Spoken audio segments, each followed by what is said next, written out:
Greetings. Welcome to Speak Nerd and Enter. All right, welcome to Speak Nerd and Enter.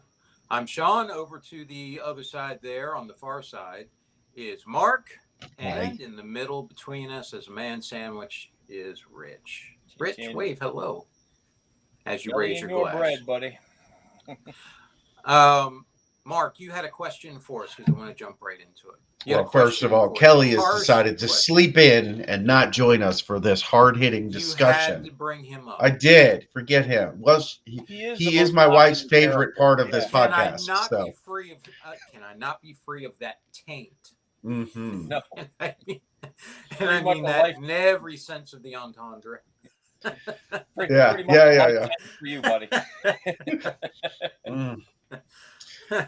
So there was an article that came out this week, a bunch of them, and Wizards of the Coast has apparently scrapped their virtual tabletop. They didn't, they released it, and it's kind of like, there it is. I didn't hear anything about it. Been waiting for it. It's been out for a minute, and then they're like, oh yeah, we fired 90% of our staff that were working on it. They laid off all the developers, and it's gonna just now be a feature on D&D Beyond.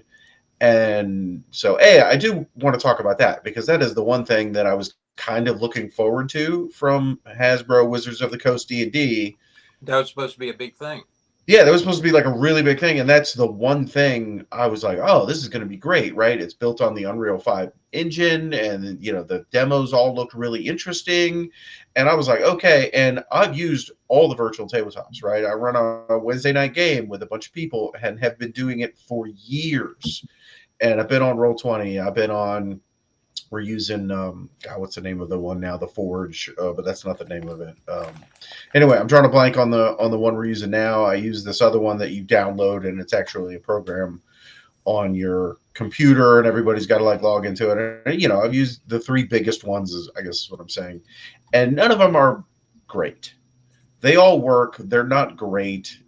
These people clearly do not have a background in user interface design.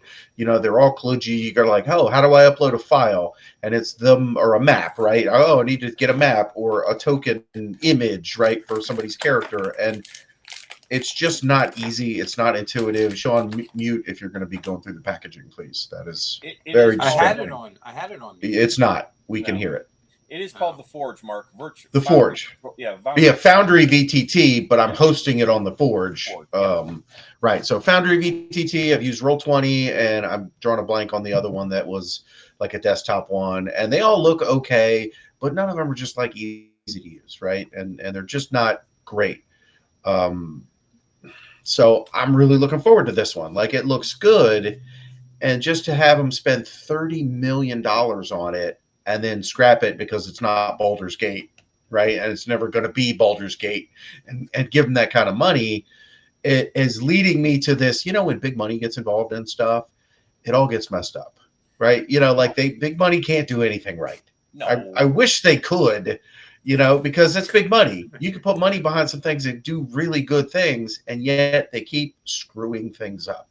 Money, right, and Hasbro's the latest example of that, but we have many examples. Well, remember my philosophy on that whole thing, and I'm not talking about just current times. I'm talking about all the time throughout history of man, is that you get someone or a group of people who gain power or money, and they think because they've done that, they must be right. And so they continue on in that fashion, but that wasn't it. What they did was they got lightning in a bottle for that moment, and they happened to, I hate the term fail up, but, there's plenty of people who do, and they got lucky, and rather than keeping the humility that would have allowed them to continue to be able to be successful in that way, they do exactly what you're talking about, and they miss the mark. They totally misread what they thought they knew, and so that I think you're spot on with that. And it is a shame. And you see it in all kinds of we were talking about that with video games last time, how there was that sweet spot and they lost their way and that kind of thing. Mm-hmm. Yeah, you're absolutely right. Yeah. Sorry. Yeah. So, but that was just my biggest point of disappointment. Like, I have not been happy with Wizards of the Coast and D&D in a long time. You know what I mean? Like third edition came out, they did the open game license, which I took advantage of. I've been publishing, material that you sell for a couple of bucks on the PDF marketplaces, but because anybody could publish for that, it created this whole ecosystem of little publishers that have since grown to be larger publishers, or they went away. Like that's how competition works, right? Yeah. And it was a heyday for role-playing games, in my opinion. The early 2000s is kind of when that was big. Yeah. Fourth edition comes along, and again, Hasbro's like, oh, let's change the license and make it so onerous that nobody wants to take advantage of it, right? Like their license was such, like if I put all my time and effort into creating a thing, right, a campaign setting or a class or a race or whatever, and publish it under the fourth edition, I couldn't then ever publish it under any other edition, right? So it was trapped in fourth edition. Well, fourth edition went away, so all that work would have been lost, useless. I couldn't do anything with it, right? So who in their right mind would sign up for that license? And nobody really did. You know what I mean? And so fifth edition came out, and they're like, let's rescind the OGL by putting out a new version, and they basically just depth charged any goodwill that they had from third edition. And so I think they really shot themselves in the foot with that ridiculous cash grab. Do you think they ever actually, just to sidetrack for a second, do you think they actually regained any, because time heals all wounds, they say. Do you think anybody actually forgot about that, or it kind of went away a bit? Or no, we don't trust them. I don't think so. I think that as a community. Right. No, I don't think so. I think everybody's looking at them sideways. Like, we know what you tried to do. You tried to do a little version of it in fourth edition. Yeah. It's not like you don't. Fifth edition came out, and like then you're gonna subtly change. Look, an open source license is an open source license. Yeah. Right. It's perpetual. It's irrevocable.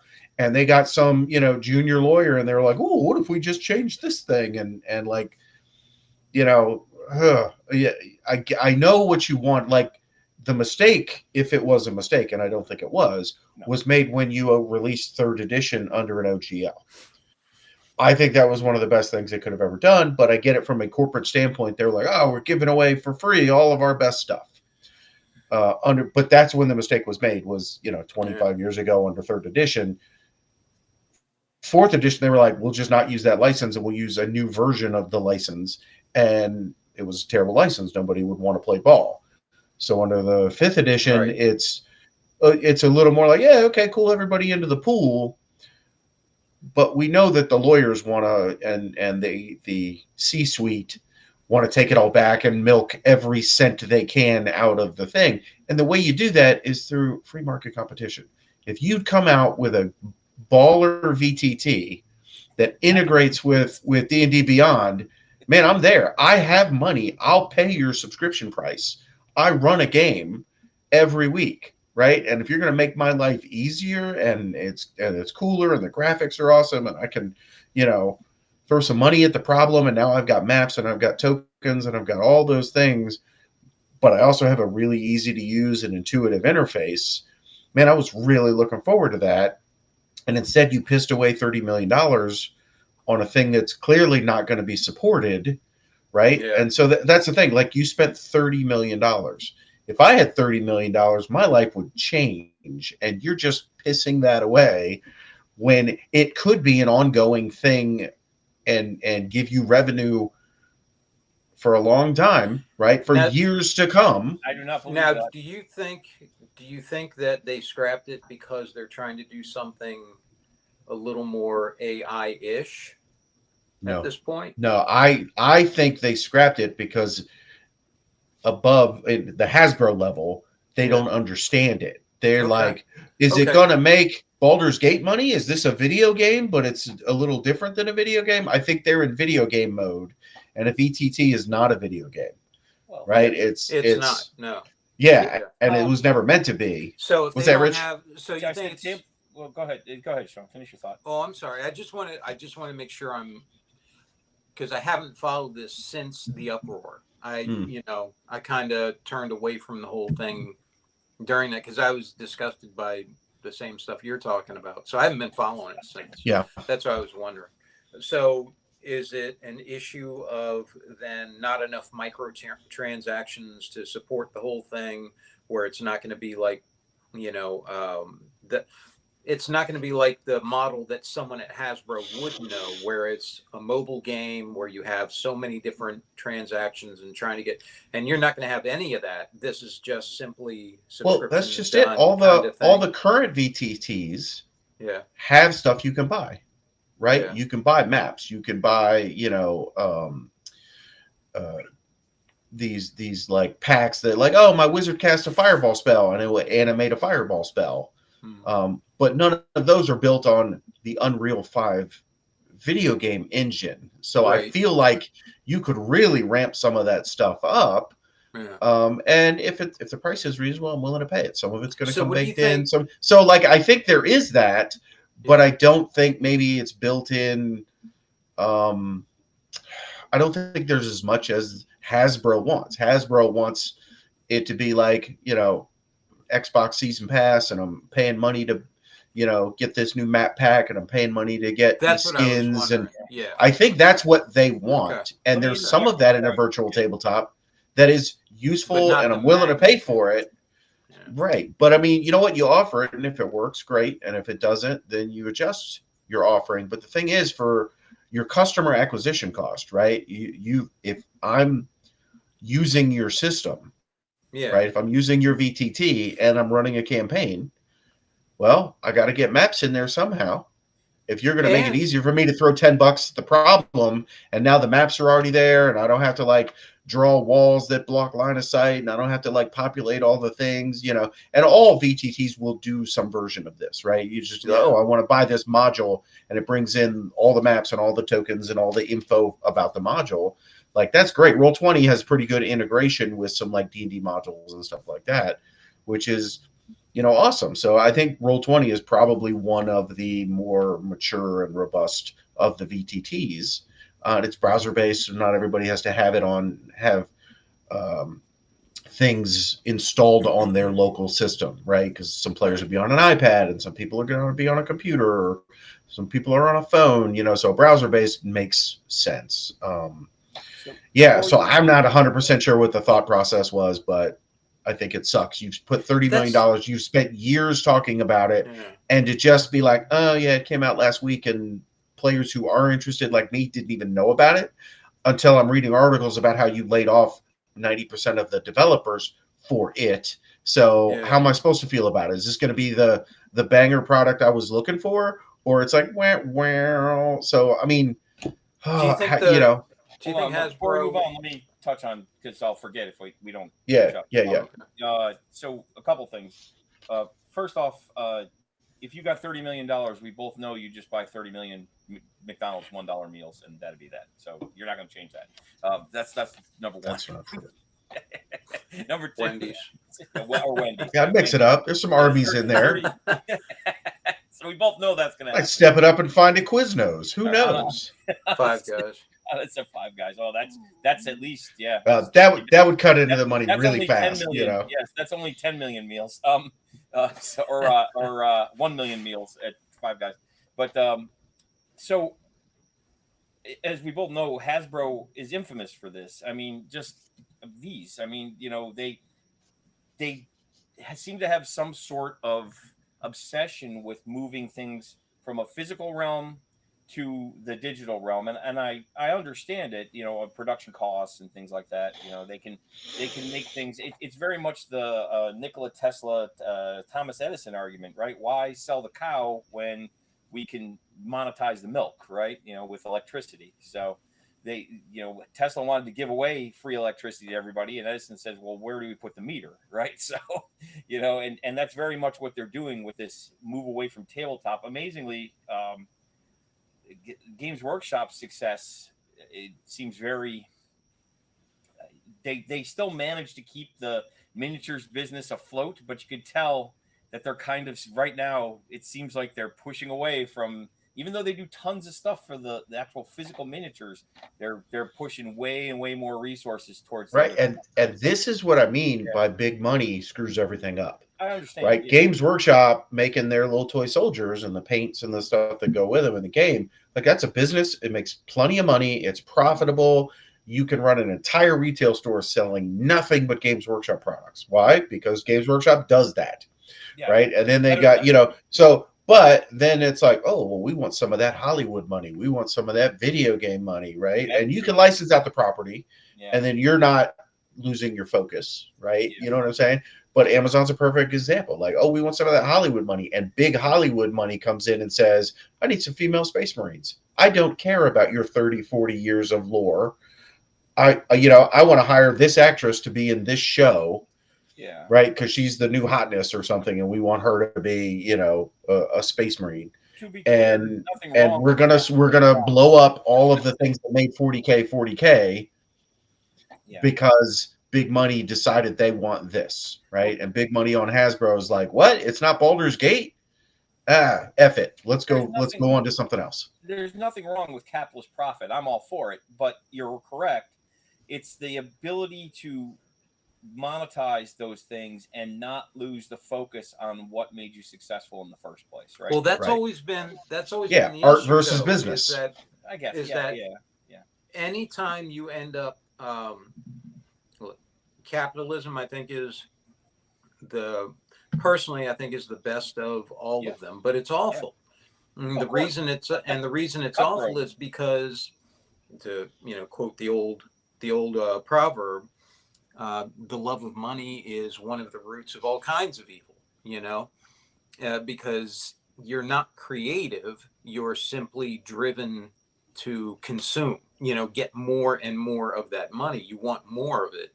And so it's not a creative endeavor that way. It's more of a, well, yeah, it's something entirely different. And so what Mark's saying is absolutely true. And in order to get your creative, you could have the best creative idea in the world, but if you can't get it out there, then no one's going to know it. No one's going to take part in it and all of that. So you have this marriage of the two things, and it becomes an ugly, ugly divorce, so many times. I can't think of one that's lasted any length of time, to be honest.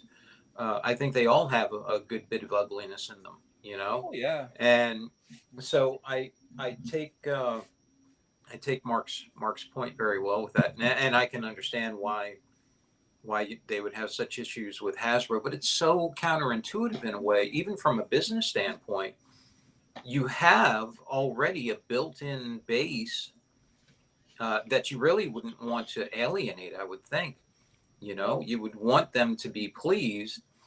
So you cater to them first, and then over time build this up into various endeavors without souring the whole thing in one big fell swoop. The people that they bring in to drive that sort of business, it's just product. They have no love nor belief nor attachment to it. It's just a widget. Well, that's what I mean. Yeah. So those people that are of that mindset, you bring them in because they're experts at doing exactly what we're talking about driving profit. But when you drive profit, you can't stand on art or any sort of, you can't, they'll say you're clinging to, and I remember this at Games Workshop, they'll say you're clinging to something that doesn't work anymore. When they started to bring in the big business types, I remember when they brought in the one who ended up being my boss, and he and I never saw eye to eye because he had no attachment to it. He came from completely outside the business. He was learning from the ground up, and he, talked the good game about, oh yeah, this stuff is great. But you could tell he had no attachment to it. Like he wants it. Well, he wants it to adapt to his world rather than him adapting. Or he wants his LinkedIn profile to say, senior VP of development for this property to set him up for his next job. Right. And again, there's a place for that. I get it, but anyway, I'm having trouble seeing. Say that again, Rich. I didn't hear you. It erodes the value of the thing you're trying to give to people. Right. It's counterintuitive. Yeah. Right. Yeah. But it makes sense. You can do it, like you said, Sean. I'd say Games Workshop right now is right on the edge of going off the cliff, right? Because if you watch their Adepticon preview this week, they had some great stuff there. But the thing that people were most excited about was the Grand Army of Cathay. Well, the Grand Army of Cathay was developed from the video game. That's where they did all the development for it. They did it in Total War 3 first, and then they turned it to the tabletop. So now the tabletop is now just something that they do on the side, and the video game is where the development was happening, right? So it's interesting that they're right on the. I say they're right on the edge of losing. If they go too far in one direction, they're gonna go just like Hasbro did. It's just gonna go right down the hill, right? They're very much trying to walk the line, and I give them credit for that. That there are enough people still there that have that tie to the tabletop war game, right? And things like Legions Imperialis are just an example of that. That game shouldn't exist in the modern market, but it does. And they're still putting Adeptus Titanicus stuff, which is, a dead game that I personally love. It's actually one of my favorite games, but they're still producing things that is one of the sole examples where they're making something for that old user base that they may have moved on from, right? Like they did with Battlefleet Gothic or Manowar, or games that people do love. I have friends that play Manowar; they love it. They built whole tables just recently and painted whole fleets through 3D printing because the old models aren't available. Well, that's what I'm saying. The market nowadays isn't what it was in the 80s and 90s. Yes. Right, because the 90s was Manowar, right, and it was cool. I never really played it, but I was working in the warehouse and dealt with all the models and stuff at the time. But there's versions of that exist in the market right now because Games Workshop stopped supporting it and they don't make it anymore. And so they're like, great. So some other company has picked up that ball, run with it. And then there's that other one that's kind of like very steampunk, dirigibles. But it's yeah. Right. So, but nowadays, Games Workshop is creating their own competition. Like, oh, you don't want to support that game? Some other company's going to come along and produce miniatures for that range. Or is a prime example. The Trench Crusade game is a prime example. That came out of the Mordheim support that was all fan based, and Tumas, who's the lead developer on Trench Crusade, they pulled in over $3 million on their Kickstarter. I think at the end it was $5 million when they did the late orders. That's incredible numbers, and that's and now they're at Adepticon, and they're the hottest thing at Adepticon right now. Yeah, there's another role playing game that's done over $1 million. It's a expansion setting for the role playing game. That's don't quote me on this. It was like $3 million or something. That's not D&D. That's an expansion for an existing game that also did well on Kickstarter, but it's kind of showing that nobody's super happy with D&D. Definitely not Hasbro's handling of the brand. Right. And the thing about role-playing games is we've had just as much fun playing Palladium, playing Boot Hill, playing Ninjas and Super Spies. We played Traveler, Paranoia. Paranoia is not really a campaign-based game, though. You know what I mean? But there's a lot of fun games out there. That people could jump into. We never really did like the Vampire the Masquerade. We played a little bit. But it was but not enough to say that, oh, we had this awesome campaign or whatever. We did a little bit. We tried a lot of stuff. But Russell and I played you guys too, played Star Frontiers back in the day. And so there's a lot of games that, like, if I'm not happy with D&D, like we ran the Monster Hunter International on the Savage Worlds rule set on my virtual game that I've been running forever. I was like, hey guys, let's do, MHI. We switched it up and everybody seemed to love that. So like we're not stuck in one place. And going over to the Games Workshop example, it's never been easier to get an army, right? 3D miniatures and small manufacturers and all kinds of things. Like One Page Rules has some interesting stuff out. Like, it's a great time to be a gamer, whether that's role-playing, whether that's, wargaming. So if you're not going to treat your property right, it's easier to move on than it's ever been. Space. They'll fill the space, right? The space. Right. And it'll be filled with passionate gamers who were what GW was in the 90s. Right. Late 80s, early 90s, when it was just getting started. And the figures look way better than they did back then, but we loved the figures back then. We didn't know any better, right? I look back and like, these are terrible. But you know what? They were the coolest thing out at the time, and the figures The keep old getting regiments cooler of and cooler. renown, the man Yeah, dangler. that's right. Yeah, like I say, I'm They just were cool. frustrated. Like this is the one thing where big money could have got it right, because a small developer team of like two guys in their basement isn't going to produce a virtual tabletop that'll compete. But if you're Hasbro and you want to throw $30 million at a project and be like, we're going to come out with the VTT, man, I was here for it. And to be so disappointed in the fumbling of that ball 5 yards from the finish line, on top of all the other mistakes that Hasbro has been, what Wizards they of the did Coast to has the made. actual brand itself was Yeah, horrible. yeah. I mean, let's be honest. We got combat wheelchairs, and we got, I'm not a huge fan of like the tieflings and the whatever, but like, okay, there's a lot of stuff out there that was just like, okay, are we playing D&D or what are we doing here? So, Yeah. Rich, you just went silent. Sorry. No. He's making a very salient, silent point. No, that stuff was, and that's the thing, is that they focused on that stuff that could have been in anyone's campaign. It was never made that you shouldn't do this, right? So they said, hey, you can have whatever you like in your campaigns, but then they just focused on those few things. They said, okay, this is now this is the baseline, right? Instead of keeping the baseline what it traditionally was, which was kind of high fantasy. Humans, elves, dwarves, right? Elves, dwarves, orcs, halflings, good guys, bad guys. Back, the alignment system. They went away from that and they said, we're gonna, which is fine. You can have all that in. Another great point. To make it the focus of everything was it. I'm back now, right? Yeah, you are. But to take those things that could have been in a relative minority of people's wheelhouse and to say, this is now the focus. This is where everybody starts from. This is the baseline. All right. And I wasn't going to, I wasn't coming into this podcast planning to bring this up, but I'm going to, because I think it dovetails into what we're talking about here. And that is the advent of, I'm going to call it performative role-playing.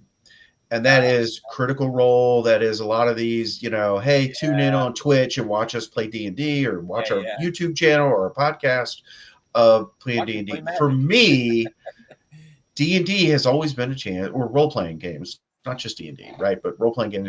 We're going to get together with our friends, and we're going to tell these cool stories and roll some dice and have some fun. And we all remember the times where the dice went our way and something heroic happened, or the dice didn't go our way, and that's can be just as fun as the other, but it was with a group of people that I know that I'm close to, and they're my friends. Right. And it was always weird. Let's say, oh, I'm going to bring my girlfriend. She's going to sit in on this session. Yeah. She's not into it. She, she's bored. She's doing whatever. Maybe she's trying, but she's not in the group. Yeah. Can we go home? Or maybe they're trying, but they're not a member of the team, right? They haven't been couch. They haven't been playing with us forever. On the couch, yeah. So that was always like a downer to the session, right? Is to have some outsider here, or even if they knew what they were doing and they were playing, but they didn't fit in with the group, right? Yeah. We've all played with somebody who's like, maybe they're a D&D player, but they're not in our group and don't play in the same style that we do. And that sounds very exclusive, and I don't mean it that way, but it's the truth. It's a fact. Like everybody's got their everybody's got their ring of friends, Right. And I've played at a convention where it's like random people just show up at this table and some D&D guy is going to run you through a little adventure, and those are fine. Yeah. But that's not D&D. D&D is with a group of friends that you know, and you're doing a campaign. D&D is not meant to be a 3-hour session. It's meant to be a campaign that you're going to play over months and years. History amongst everybody. Yeah. Exactly. Right. That to me is what role-playing games are. Yes. And then along comes this performative D&D where, and I don't want to sound too harsh. I've never watched Critical Role. I've barely ever watched any of these, but I've had players who are kind of new to D&D, and they're like, I was watching these because I'm not sure what to do or how to play a role-playing game. And they're very afraid that they have to be an actor, be a voice actor, be, on and perform like Mark. they're seeing in some of these. You know what I'm saying? And Triggered. so, You triggered me. yeah, but I think that can also be part of what's driving this, I don't know, disconnect. Yeah. Right? You know, like for me, I don't want to play D&D in front of a crowd. Everyone has to look Right. like a movie star, and we all have to be in front of the camera, and we all have beautiful hair. And Yeah. Well, Russell once described our role-playing sessions as stand-up comedy sitting down around a table. yeah, pretty much. But when I'm telling my jokes, I'm doing it for the people around the table, not for the crowd that is streaming this on Twitch or YouTube or whatever, right? And I feel like the second you get these outsiders looking at your game, it's not your game anymore. It's a sitcom. It's a performance. It's a whatever. So yeah, like so I'm not a huge fan of that. And again, do I want to throw the baby out with the bathwater? Critical Role is doing crazy things for role-playing games specifically, and D&D and so like it's not all negative. I will say that there's a lot of people who are now like, because when we were playing D&D in junior high, it was not cool. Well, and nowadays it's kind of cool. Everybody's playing D&D, right? So what's that, Rich? I said, look at the kids on Stranger Things. I mean, they were not the popular kids, right? Yeah. Nerds and outcasts. Right, but nowadays there isn't that stigma of, oh, I play D&D and you live in your mom's basement and eat Cheetos like it was back in the day, right? Now you can be a movie star. You can be Vin By Diesel. the way, exactly. The Stranger Things kids and their campaign would not have been a campaign that I would have been a part of. And I cannot destroyed them all. Yeah, I can't imagine Mark being a part of it, or I just Well, I know that was performative D&D for the show. You know what I mean? They wrote that for like real people don't play that way. You know what I'm saying? And I get and if a bunch of theater kids got together and were playing D&D, they might really love speaking in their character's voice and acting out and kind of emoting in that way. That's not typically a thing that we've ever done. We're like, oh, my character does this, or I say that. Yeah. Right, exactly. Don't you think everyone wants to but you know what I mean? Like the trope is I'm wearing, a costume at the table and I've got my wizard's pointy hat on and I'm talking in his voice, and I've never done that, unless it was funny. I dressed as a Jedi once because it was funny. But I mean, don't you think everyone wants to watch Robbie? No.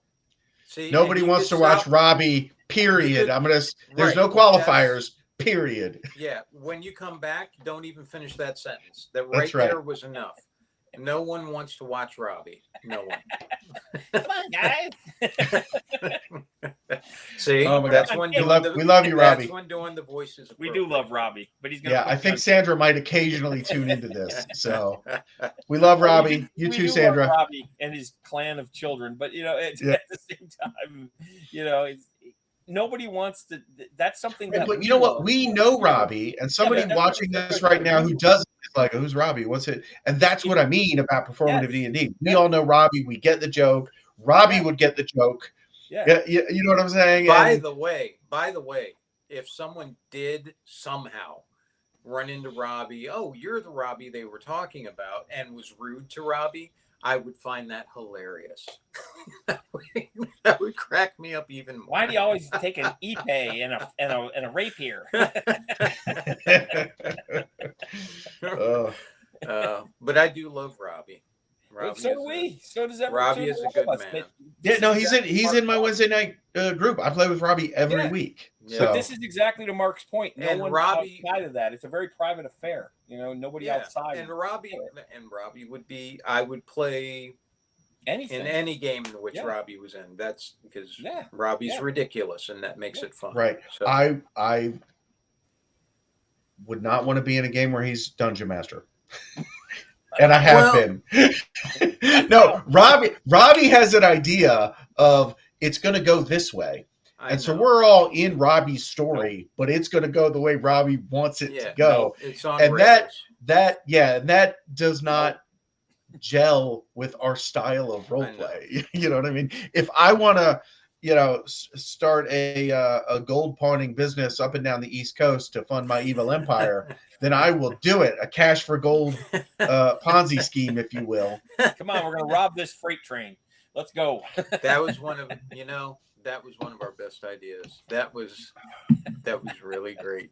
That really Well, it's very similar. We'll I leave there with remember, all their money, and then 20 minutes later, they're left with lead or whatever I the hell it remember- was. I remember when I worked up the whole villains and vigilantes Mhm. game, and you guys wanted to be villains, and you guys made heroes, and you said, "Well, we were honest. Yeah. I mean, yeah. And I wasn't know? prepared for that, but I mean, we made it work somewhat. So yeah, I don't. Right, but even when that kind of went off the rails, we're talking about it right now, and it was hilarious. It was and great. you can't plan that. You know what I mean? Oh, it's Now, like and I understand if somebody was tuning into our Twitch stream of that, that might very well be a memory that they would They might have, be and that a might be fan. positive. Yeah. And so again, I don't want to say I'm down on all the streaming and all the YouTube videos and the Well, you know, make like your own story. I don't want to do that, and I think it affects the game too much because now you're performing for an audience, you're not playing D&D. But I am acknowledging the benefits and the good and the entertainment value of it when other people have done it and do it, and so like you know, to me it doesn't feel like D&D. I guess that's what I'm saying. Or it's just like with the Command Zone podcast, right? You know, those people all get their hair and makeup done before they come on, and you know, it's all that stuff. And I watch those just to get some ideas about. Sean and I got our hair and makeup done before we came on. What did you do? But I mean, it's you know, I compare that to going to play Friday Night Magic at the game shop. I say, and one person in here looks like that, including me. Yeah. Not one. In fact, we are much more. You know, if those people are an 8 or a 7 or an 8, we're in the negative numbers at the game shop sometimes.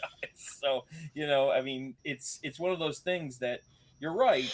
You know, I don't understand why people aren't more encouraged to tell their own stories. It seems like you're now, like you said, you're now vicariously living someone else's adventure.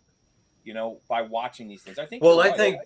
I think that ends up being a sticking point for some people too, because if you come up with something, and I think that was a big deal for us at one point, way back in high school and stuff like that. When you come up with something like this, it's a very personal thing. Yeah. When you come up with a campaign, you come up with a character, whatever it is, it's very personal.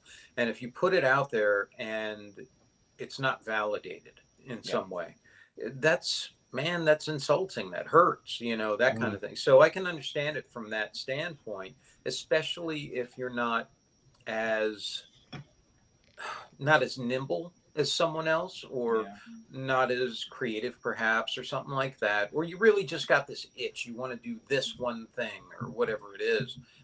You know, I can see how it could go sour that way. And so, you know, you look back on the original creators of D&D, and they took their campaign and turned it into D&D, right? So Elminster and all those other characters, you know, Gary Gygax's characters, Mordekainen and stuff like that.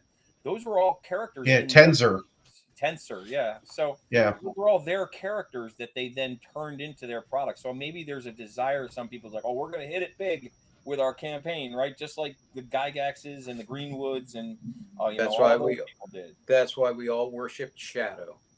We do. Yeah, but I mean, Critical Role is doing their role-playing game, and I downloaded the beta when it came out, and it looks interesting, right? Because let's face it, most role-playing games are some variation of let's roll this 20-sided die. Oh, we want to mix it up. We're going to use 6-sided dice, or we're going to use percentile dice, and so they had a really kind of rolling 2d12s, and I kind of liked some of the mechanical aspects of what they had going on. Now, have I played it? No, I was looking at it. I was like, oh, this is an interesting thing. Like I'm sure that's going to do very, very well. They've got a built-in, you know, audience for the game, and you know, good for them. I want to see that kind of creativity, and if Hasbro's not going to give it to us, right? If everything has to go past the corporate censors and be vanilla enough for them to publish, then yeah, I'm happy to go elsewhere. Go ahead. I don't think they are going to come up with something creative. I mean, look at Hasbro. Who's this? The Critical Role people? No. I'm talking about Hasbro as a company. Oh yeah, no, 100%. I agree. But you know, they buy things that are kind of the toys that they are known for. It's fairly static. It doesn't tell a story. It doesn't do that. The story has always been, you're playing with the characters in your front yard or whatever with your friends and that kind of thing. But they themselves don't really have to come up with much that way. They just buy a property and put out, a billion different variations of it. I just don't see a lot of creativity in that realm. And I'm not talking about the sculptors and stuff. That's not what I mean. Right. Yeah. So that's and that's part of the issue I have with this kind of big money screwing up these business properties, right? Because big money is like, what's this quarter look like? Not how do we build this brand? How do we like make D&D accessible to more people? And there's some of that, but their focus is on this quarter, right? Oh, we're going to release the player's handbook this quarter. And then next quarter, we're going to release this book. And then the quarter after that, we're going to release the next book. So I can have 3 good quarters in a row because all the players are going to want to buy this book. And instead of having them all come out at once, like happened on 3rd edition, I remember going to the game store and I was like, one of each. And they're like, boop, boop, boop. Here you go. And now I had all the books I needed to play 3rd edition on day 1. Yep. Right. So that's a business quarterly profit decision that, I got to wait for the monster manual. What am I supposed to do with this player's handbook until I, get some monsters to fight? And I know stuff is online, etc. But come on, guys, I don't care about your quarterly. I care about D&D. I went by the local hobby place near work, and the role-playing section is just sad nowadays. It's sad. It's reduced to 2 back-to-back bookshelves, and that's it. And everything else is it seems that things like you're saying, that Critical Role. Now they made the Vox Machina show, which apparently is very good and successful, but that just adds fuel to the fire. It's like, oh, well, I want that too. Now I want my Amazon deal, right? So, and you look at that and you say, this is maybe counterproductive to something like Sean was saying. Is it should be a very personal, individual, unique affair to all the groups that are out there, right? I see what you're saying. Like the whole thing about big money, it just needs to be managed properly by having people inside the company that are not willing to give up what made them successful in the first place. And that's where they run off the rails, like you were saying. Yeah, because somebody's holding out that paycheck and be like, do what we want, or those people we'll find someone else who will. Yeah. Or those people retire, the people that are invested retire. Right. And they say, like that happened at Games Workshop. A lot of the people that were really driving a lot of the things that made the company successful said, man, we've been here 30 years. I mean, we can only do this for so long. And perhaps there weren't people that were as invested that came after them, right? There were some. But I think that's the story of humanity, right? Oh yeah. Absolutely. I mean, it's only going to go but so long. So many generations, yeah. Right. Doesn't matter. It does not matter how good you wrote whatever it is, how well you set it up, or any of that. Doesn't make a difference. What matters is who's going to be running it. Look at the Roman Empire. Look at Genghis Khan. Look at every imperial. Right, but to bring that back down into more manageable terms, right? You can hire Dave Filoni to work on your Star Wars show. Sure. Right? And he's going to do a good job, right? There are so many people that love role-playing games and love just being in that space and the ability to make a living from it, that do I really need this Harvard business grad, vice president director of digital marketing from whatever, who's one of the 400 executives at Hasbro to be in charge of D&D, when you could literally get a gamer to be in charge of D&D. And I bet that there is a Venn diagram of people who played games and love them and who went to the right schools and have the right degree. But I feel like we're not looking for those people. I don't feel, like. Yeah, I don't think you are. I think you're looking for whoever's going to drive the stock price up. I know one company that is. And, we've vilified him and we've lauded him. It's Elon Musk. That's why his company's so successful, because he brings in people that are not just, you need this corporate thing that you have to have, to be a successful business, you need X, Y, and Z. He's taking guys out of, that are programmers and scientists and all these people that might not necessarily fit into the business, but he's putting them in positions where, because they have an understanding of what they're trying to accomplish. I don't know. Well, I think there's a difference between. I know, but with Elon Musk and his companies, those are engineering problems. We want to make a better car. We want to make a better rocket. We want to make better internet satellites, whatever that is. Like, there's a tangibleness to, is the car better or is it worse, right? Is your code, does it do a good job to do the thing we need it to do? Like, but what I'm saying is that's a very easy, much more easily measured metric of, are you a good engineer, right? Versus D&D creativeness. No, because the rule sets are what really, where the rubber hits the road with a lot of these things. And that's one of the biggest complaints about Games Workshop, is they're producing rule sets that are not functional. So their product is degrading. But that's the thing. But that's the crux of it, is that you don't need, this is the crux of it though. If you really write a good game, a good story, whatever it is, it doesn't need to change. Honestly, reality has its rules, right? Yes. And it's not constantly being rewritten. Every year we don't come out with new physics because the universe changed. The reason they're changing the rules is like what Mark was saying. They want to sell more product. So how can we repackage this?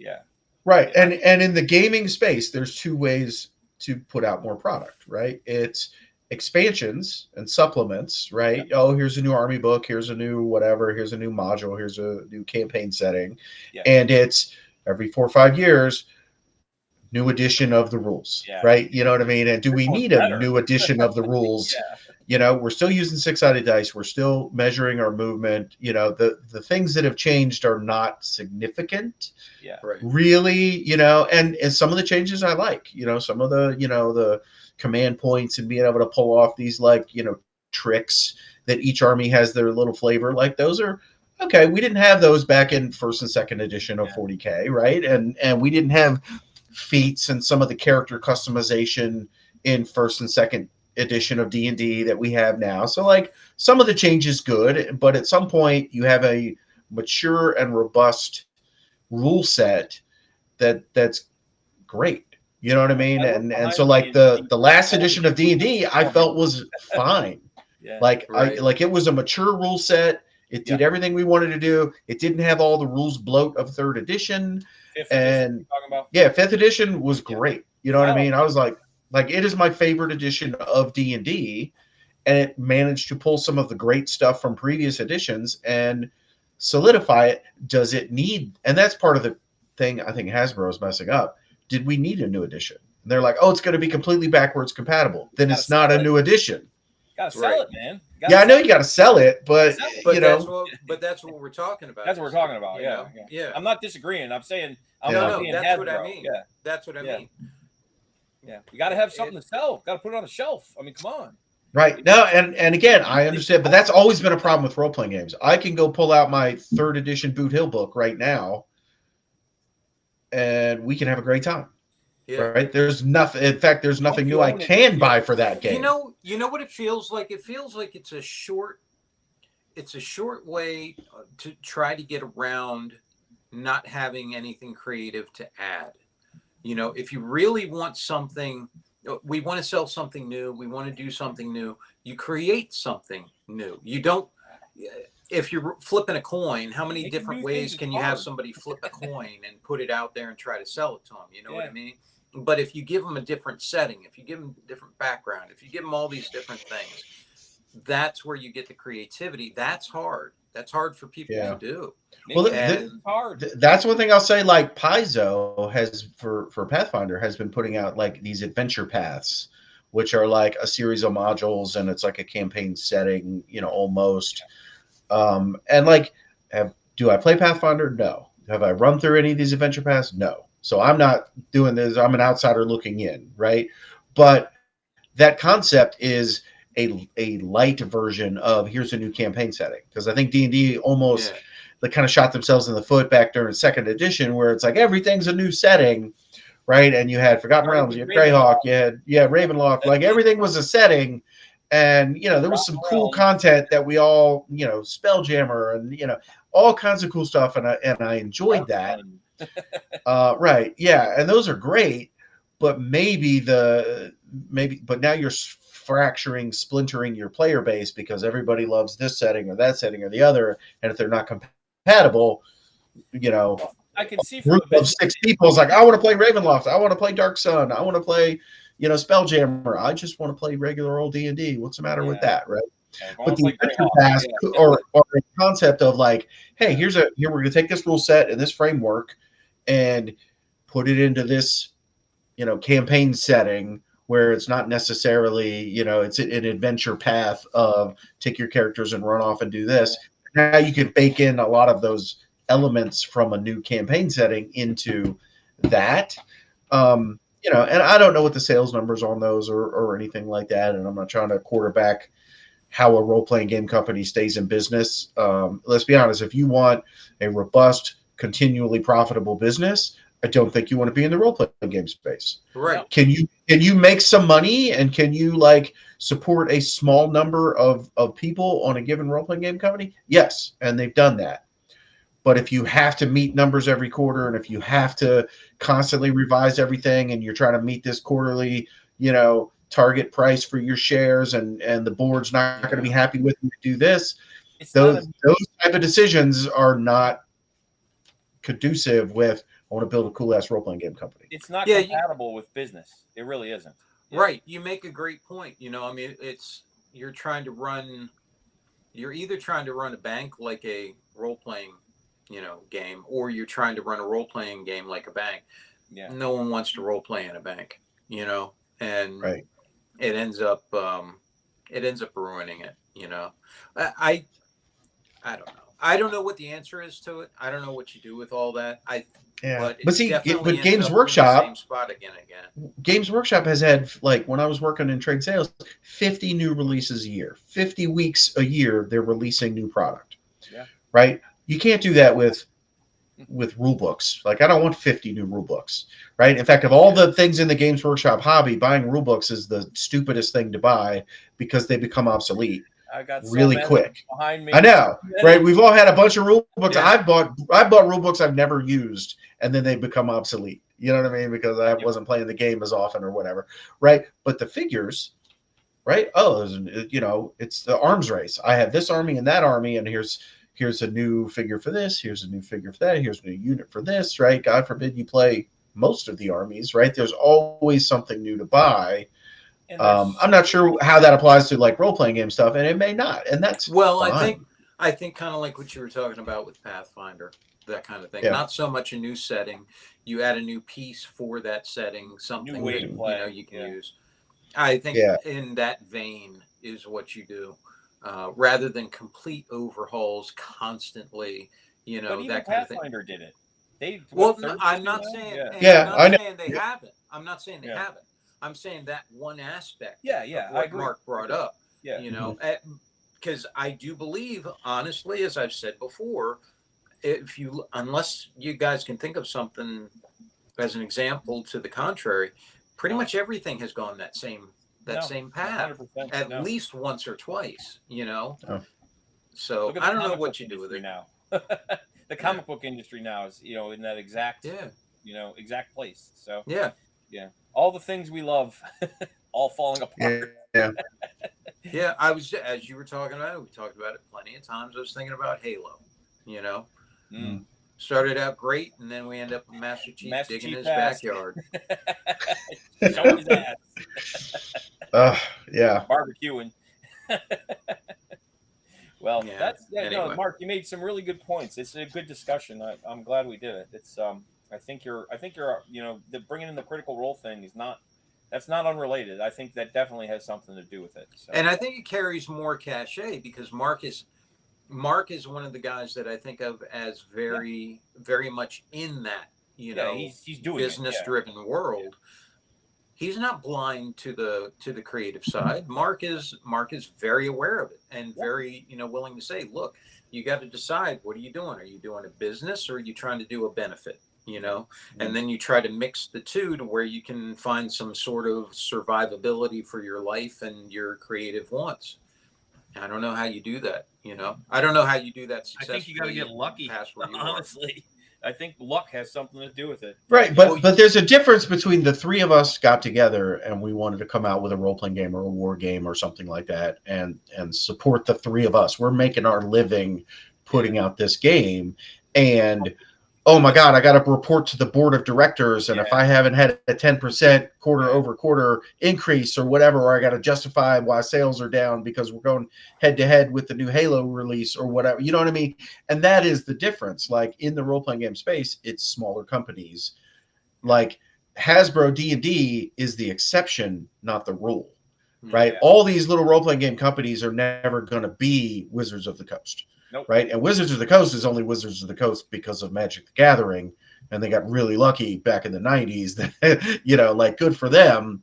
But most of them are not going to be that. They're going to be these smaller companies where there's maybe 6 or a dozen people who work at that company and do things, which is where Games Workshop started. Right. And Games Workshop has gotten significantly bigger and good for them. But not counting Games Workshop, great. How many people work for Dystopian Wars, you know, the company that puts that out, or One Page Rules, or Mantic Games, who does, you know, Kings of War, and these, you know, these smaller tier, lower tier companies, like, do they have 400 executives? Do they? No, it's probably like a handful of guys and some freelancers and some whatever.